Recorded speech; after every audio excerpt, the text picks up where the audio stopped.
Why Donald Trump's wild week matters. A lot.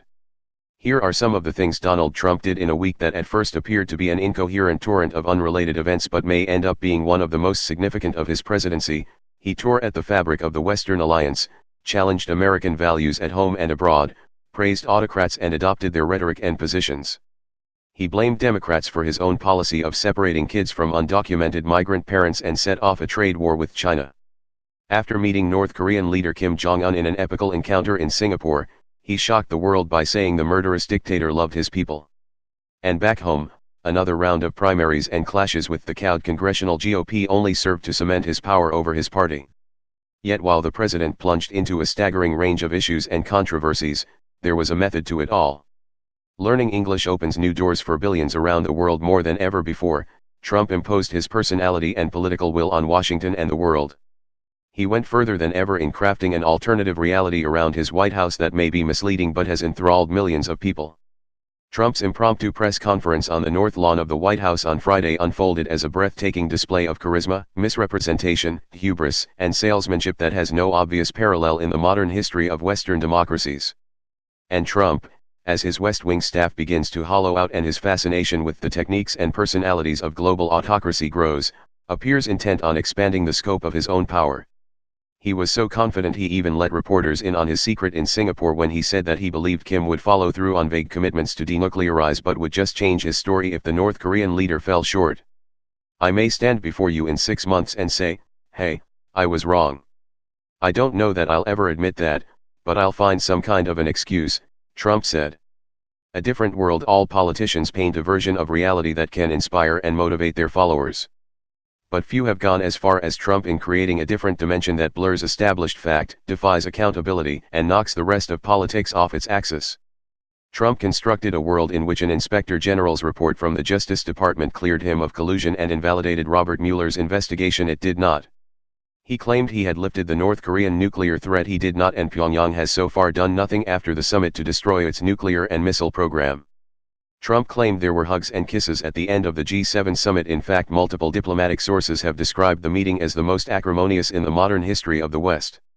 The president insisted that a law passed by Democrats required the separation of children from their parents when undocumented families cross the southern border. That is not correct. The point about Trump's embroidered versions of truth is not that it's misleading but that it offers a narrative that his allies in conservative media and on Capitol Hill can inflate.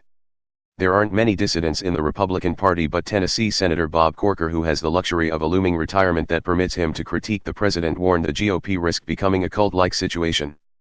Throughout the week, Trump appeared to be sending up trial balloons on the nature of power, sometimes flippant and sometimes sinister.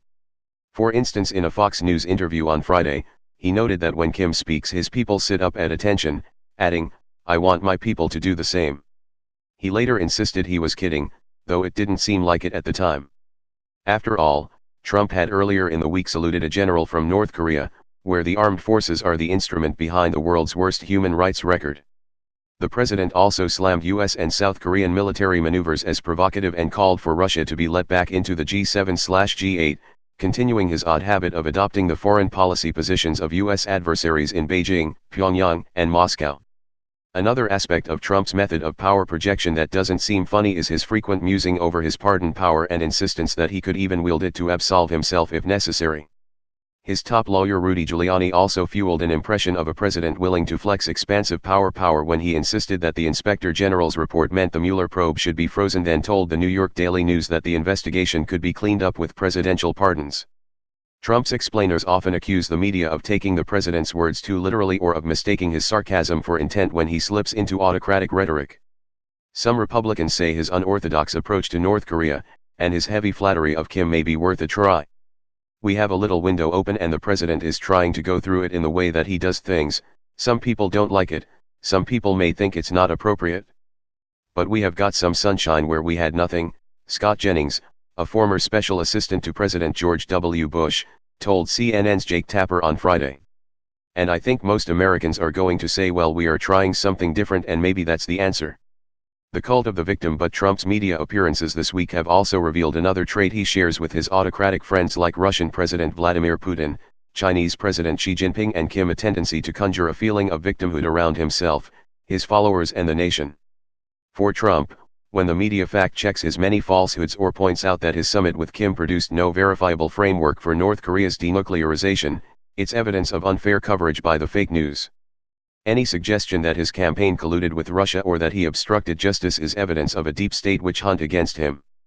His entire vision for diplomacy is based on a transactional calculation of dollars won and lost and the idea that America's oldest allies, many in the G7, have been ripping it off for years.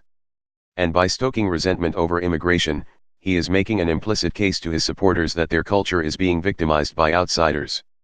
Ruth Ben-Ghiat, a professor of history and Italian studies at New York University, has conducted in-depth studies of fascism and says that the idea of victimhood is an essential component of the methodology of many autocrats. It has two dimensions. First is the idea that the strongman is there to be a savior of a people who have been ripped off by other nations or mistreated. We got a raw deal, other powers are taking advantage of us, so we have to go it alone, Ben-Ghiat said, noting Trump's America First philosophy. The other dimension is because these rulers present themselves as embodying the nation, their own victimhood narrative means, when you attack them you are attacking the nation.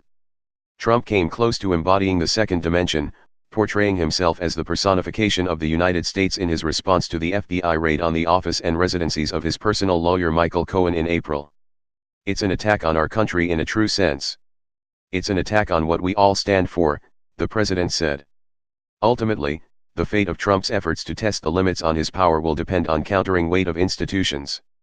He has already outfoxed his Republican critics. Democrats must mount a comeback at the ballot box if they are to thwart him. America's allies in Europe are showing signs of fighting back, though in the final analysis they depend on U.S. might for their security. Perhaps the most viable check on Trump is the law. And there were ominous signs for the president on Friday after his ex-campaign manager Paul Manafort was jailed for violating bail conditions, a move that will hike pressure on him to cooperate with Mueller. CNN's Kara Scannell reported that Cohen, stung by his treatment by Trump, has told family and friends he is willing to cooperate with federal authorities. While those developments hint at potential threats to Trump, they could also tempt him to use the powers he has been publicly flexing. If he does, American democracy could face a fateful test.